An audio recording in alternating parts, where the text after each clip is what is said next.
Assalamu алейкум.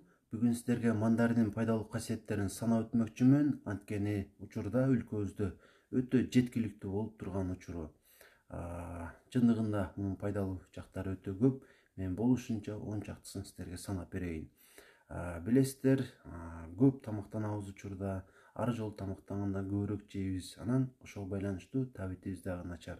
Эгерде табитиңизди ачкыңыз келсе, ушул тропикалык мөмөдөн жеп турушуңуз керек болот.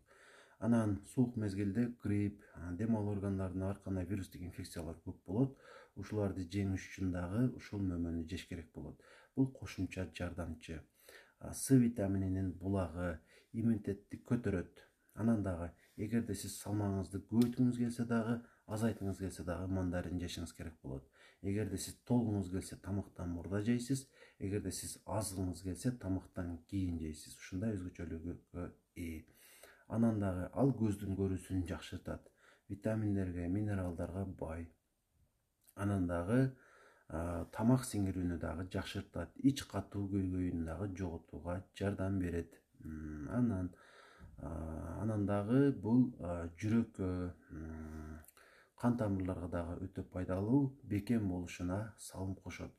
Санай берсе мындан дагы көп. Андыктан сөзсүз түрдө колдонуп рационго киргизип жеп туруңуздар. Эми кимдерге мүмкүн эмес, ошону айтып коеюн. Биринчи эле аллергиясы барларга мүмкүн эмес. Анткени бул күчтүү аллергиялык касиетке мөмө. Андыктан сиздерге сунушталбайт. Же 1-2 жеп көрүңүз, ошондо эч нерсе болбосо, балким уланта берсеңиз болот. Анан дагы ашказанында жарасы барларга сунушталбайт. Анткени бул ушул нерсени козгошу мүмкүн андан бешбетер. 3 жашка чейинки балдарга сунушталбайт. Анан дагы